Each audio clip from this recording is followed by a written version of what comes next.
C. Membangun sikap selektif dalam menghadapi berbagai pengaruh kemajuan iptek. Berarti, mengembangkan kemampuan secara kritis menyaring, memilih, dan memanfaatkan informasi teknologi dan informasi yang dihasilkan oleh kemajuan ilmu pengetahuan dan teknologi atau iptek. Sikap ini penting agar seseorang tidak hanya menerima semua pengaruh iptek tanpa pertimbangan, tetapi juga dapat mengambil manfaat positif dan menghindari dampak negatifnya. Cara membangun sikap selektif. 1.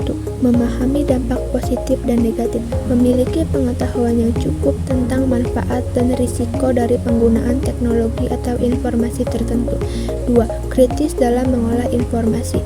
Tidak langsung percaya pada informasi yang didapat, melainkan memverifikasi sumber keakuratan. 3. Menyesuaikan dengan nilai dan norma. Menggunakan kemajuan iptek dengan tetap berpedoman pada nilai-nilai agama, budaya, dan moral. 4. Mengutamakan kebutuhan bukan keinginan. Menggunakan iptek sesuai dengan kebutuhan nyata, bukan hanya mengikuti tren. 5. Meningkatkan literasi digital.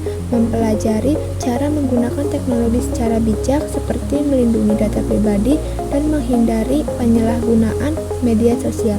Dengan sikap selektif, seseorang dapat memanfaatkan kemajuan iptek untuk mendukung perkembangan diri dan masyarakat tanpa kehilangan identitas atau terjebak dalam dampak buruk teknologi.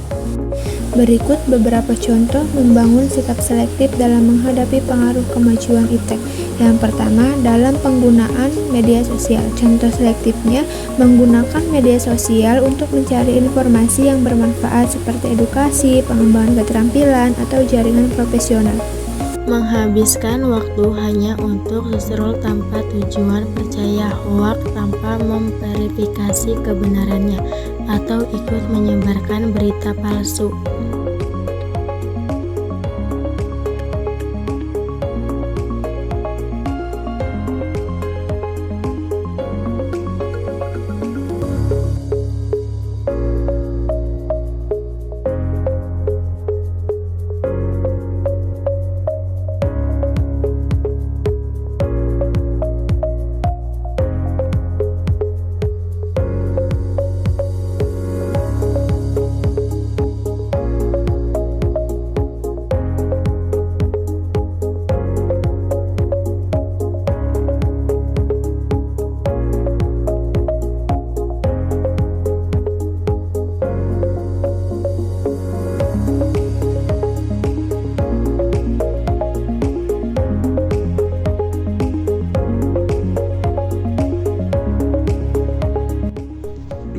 Dalam penggunaan gadget selektif, menggunakan gadget untuk belajar, bekerja, atau membuat karya kreatif seperti desain atau coding.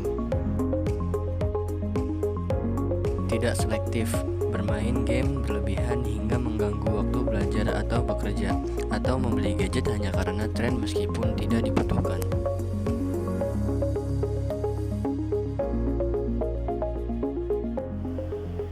Pengertian pengembangan iptek berdasarkan Undang-Undang Dasar 1945 adalah upaya sistematis dan berkelanjutan untuk meningkatkan ilmu pengetahuan dan teknologi atau iptek guna mencerdaskan kehidupan bangsa, meningkatkan kesejahteraan rakyat, dan memajukan peradaban sebagaimana diamanatkan dalam berbagai pasal Undang-Undang Dasar 1945. Pengembangan ini harus tetap berlandaskan pada nilai-nilai agama, moral, dan persatuan bangsa, serta bertujuan untuk mendukung pembangunan nasional yang berkelanjutan dan berkeadilan. Misalnya seperti pasal 28C ayat 1 yang berbunyi, setiap orang berhak mengembangkan diri melalui pemenuhan kebutuhan dasarnya, berhak mendapatkan pendidikan, dan memperoleh manfaat dari ilmu pengetahuan dan teknologi, seni, dan budaya, demi meningkatkan kualitas hidupnya dan demi kesejahteraan umat manusia. Pasal 31 ayat 5. Pemerintah memajukan ilmu pengetahuan dan teknologi dengan menjunjung tinggi nilai-nilai agama dan persatuan bangsa untuk kemajuan peradaban serta kesejahteraan umat manusia. Dengan landasan tersebut, pengembangan iptek di Indonesia bertujuan untuk yang pertama, meningkatkan kesejahteraan rakyat. Yang kedua, menjunjung tinggi moralitas dan nilai-nilai budaya bangsa. Yang ketiga, memanfaatkan iptek untuk kepentingan bersama, bukan hanya untuk segelintir kelompok. Contohnya, yang pertama, pengembangan teknologi pertanian berbasis lokal untuk mendukung ketahanan pangan. Yang kedua, energi terbarukan seperti tenaga surya atau biomasa untuk menjaga keberlanjutan lingkungan. Sikap dalam menghadapi pengaruh ilmu, pengetahuan, dan teknologi adalah cara pandang, pola pikir, dan perilaku seseorang dalam merespon perkembangan iptek, baik dari segi manfaat maupun dampak negatifnya.